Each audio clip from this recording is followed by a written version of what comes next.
Dövlətdən ayrıca münasibətlər qurur. Azərbaycan hakimiyyətinin sözünün canı odur ki, biz Avropa ilə strateji tərəfdaşlıq, əməkdaşlıq eləmək istəyirik və ilk növbədə təhlükəsizlik və enerji sahəsində, iqtisadi sahədə bütün məsləhətləşmələrə hazırıq. Amma demokratiya, insan haqları mövzusu gündəmə gəlməsin. Bu, Azərbaycan hakimiyyəti üçün məqbul deyil.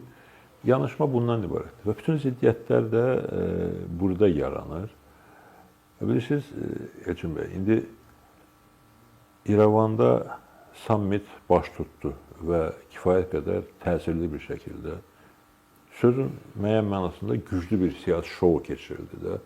Avropanın, hətta Kanadanın hakimiyyəti baş naziri gəldi, dünyanın beynəlxalq təşkilatlarının önəmli simaları gəldilər bura və deyildi ki, 2028-ci ildə də Bakıda keçirilə bilər. Belə bir söhbət olubdur. Yəni, razılaşdırılıb, bu qrafikdir. Bilirəm, razılaşdırılıbdır və bizim hakimiyyət Ermənistanda keçirilən tədbirə dəstək verib. Onlar da 28-də Azərbaycanda keçiriləcək tədbirə dəstək veriblər. Təxminən COP-da olduğu kimi də bir-birinə dəstək verirlər.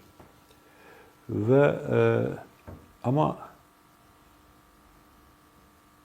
Avropanın Ermənistana və Azərbaycana münasibətləri eyni deyil.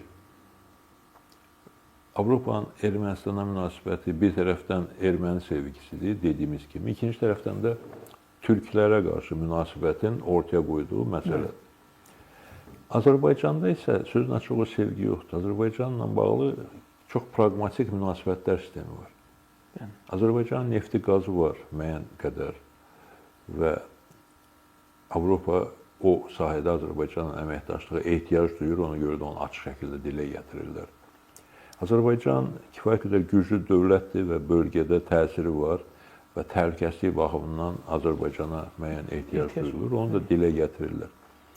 Amma sevgi, məhəbbət olmadığı üçün Azərbaycana zaman-zaman bax o Avropa Parlamentinin ortaya qoyduğu qətnamədəki fikirlər kimi də fikirlər səslənir və səslənəcək. Və müəyyən şəraitdə yenə də Qarabağ, ermənilərin Qarabağa qayıtması mövzusu qaldırıla bilər. Bu, erməni cinayətkarlarının həbsdən azad edilməsi məsələsi qaldırıla bilər və indiki kimi Avropa Parlament tərəfindən yox, başqa daha ciddi strukturlar tərəfindən. Və ola bilər ki, o rəsmən qaldırılmayacaq. Ancaq deyiləcək ki, əgər sən 28-ci ildə Azərbaycanda ciddi bir sammitin baş tutmasını istəyirsənsə, o zaman müəyyən addımlar da atmalısan. Həm ermənilərlə bağlı, həm də ki, öz xalqına qarşı. Azərbaycanda bu qədər siyasi məhbuslar var, o zaman-zaman məsələ gündəmə gəlir, yenə də gündəmə gələcək. Və yenə deyirəm, ola bilər ki, açıq şəkildə səslənməyəcək, arxa planda danışılacaq. Yəni, tədbirin baş tutmasına mane ola bilər deyirsiniz. Yəni, düşünürəm ki, baş tutmamasına qədər gedib çıxmaz məsələ, o çox az ehtimallıdır. Amma yadınızdadır, 2015-ci il idi, burada Avropa oyunları keçirilirdi. Oyunlardan əvvəl belə ab-hava var idi ki, Avropanın dövlət başçıları bura gələcək filan. Çünki Azərbaycan onun üzərinə götürəndə müəyyən qarşılıqlı öhdəliklər yəqin götürülmüşdür. Sonra demək olar ki, heç kim gəlmədi Avropa ölkələrindən. Faktiki ignor elədilər də, belə deyək, gəlmədilər. Və 2028 il sammitinin də mən elə olmasını istəmirəm. Mən istəyirəm ki, Azərbaycandakı tədbir Ermənistandan da daha uğurlu, daha möhtəşəm keçsin. Və onun üçün də Azərbaycan ilk növbədə öz daxili problemlərinin həlli istiqamətində addımlar atmalıdır ki, erməni istiqamətindəki tələblərin qarşısında arqumentlər olsun. Ancaq hər iki sahədə o söhbətlər ortaya çıxacaqsa, o problem yarada bilər. Ona görə də Azərbaycan tərəfi mən hesab edirəm ki, bu məsələyə çox ciddi yanaşmalıdır və istər insan haqları baxımından, ədalət baxımından, humanizm baxımından, istərsə də dövlətin təhlükəsizlik maraqlarına görə, beynəlxalq əlaqələrin önəminə görə müəyyən addımlar atmağa Azərbaycan hazır olmalıdır. Nəhayət ki, bu sərhəd açılmalıdır, bəsdir, bu biabırçı bir vəziyyətdir, buna son qoyulmalıdır. Ümid edirsiniz açılacaq yaxın dövrdə. Və açılmalıdır. Mən ümid eləmək istəmirəm. Bu açılmalıdır. Dünyada yeganə dövlətdir ki, öz sərhədimiz, öz əlimizlə öz sərhədimizi bağlamışıq. Sizin təxmininiz nədir? Niyə bağlamışıq? Valla başqa ciddi arqument ortaya qoyulmadığı üçün iqtisadi monopoliya səbəbləri daha çox aktuallaşır. Yəni çünki təhlükəsizlikdən danışırlar, ancaq nə söhbətdir bu təhlükəsizlik? Təhlükəsizlik problemi ancaq Azərbaycana aiddir. Digər ölkələrin təhlükəsizlik problemi yoxdur. Gürcüstan Azərbaycandan güclü dövlətdir. Ermənistan Azərbaycandan güclü dövlətdir. Onlar niyə təhlükəsizliyə görə sərhədlərini bağlamırlar, Azərbaycan bağlayır? Dünyada təhlükəsizliyə görə sərhədlərini daimi bağlayan ölkə yoxdur. Müəyyən dövr olar, mərhələ olar, deyərsən, qonşuluqda müharibə gedir, 1 ay, 3 ay, 5 ay, nəysə olar. Amma bütövlükdə bunu bağlamaq absurdudur və bu absurda son qoyulmalıdır. Bilirsiniz, adam dəfələrlə bu sözlərdə danışmışıq, bu yük maşınları gəlir, gedir. Tırlar gəlib, gedir. Hökumətin nümayəndələri gəlib, gedir. Elə məhz sadə cəmaət sərhədi keçmək istəyəndə pandemiya yada düşür, təhlükəsizlik yada düşür. Bu pandemiyanın o tırlara, o avtomobillərə, o tranzit gediş-gəlişinə dəxli yoxdur.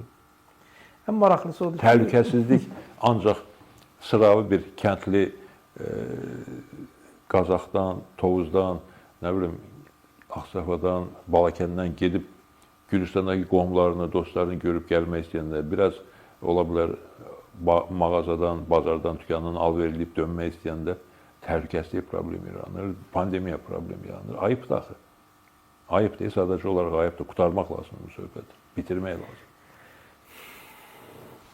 Ən maraqlısı odur ki, yəni ölkə daxil olmağa məhdudiyyəti bəlkə də hardasa başa düşmək olur, amma ölkədən çıxış niyə məhdudiyyət? Biraz onu mən də başa düşmürəm aslında. İsa bəy, bu Kaya Kallas gəldi Azərbaycana, elə Avropa İttifaqının münasibətləri haqqında danışarkən, o gəlməmişdən qabaq bəyanatı da var, yəqin tanış olmuşsunuz. Amma bu dəfə deyəsən müxalifətlə görüşmədi. Ümumiyyətlə, Avropadan gələn siyasətçilər və diplomatlar görüşürmü, təmas qururmu?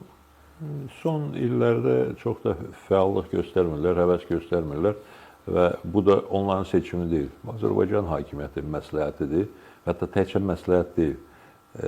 Avropa diplomatları, Avropa siyasətçiləri Azərbaycana gələndə müxalifətlə görüşürlərsə, hakimiyyətlə görüşlərdə problem yaranır, əməkdaşlıqda problem yaranır. Biz də onu başa düşürük ki, ona görə də o məsələdə xüsusi bir nə inciklik, nə xüsusi bir maraq nümayiş etdirmirik.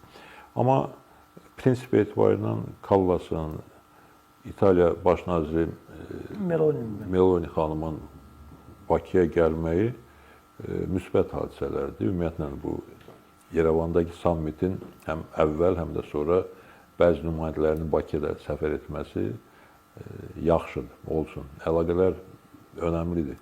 Biz, əgər Azərbaycan hakimiyyəti insan haqları, demokratiya mövzularını arxa plana çəkirsə, bu demək deyil ki, biz də müxalifət olaraq təhlükəsizlik və iqtisadi əməkdaşlıq mövzularını kənara qoymağın tərəfindəki yox. Bu mövzular bizim üçün də önəmlidir. Bu mövzular Azərbaycanın təhlükəsizliyi və iqtisadi inkişafı baxımından önəmli olduğu üçün məsələyə biz normal, müsbət yanaşırıq. Ancaq gözləyirik ki, hakimiyyətlə nəhayət insan haqları və demokratiya, ədalət mövzusunda addımlar atmağa hazır olsun.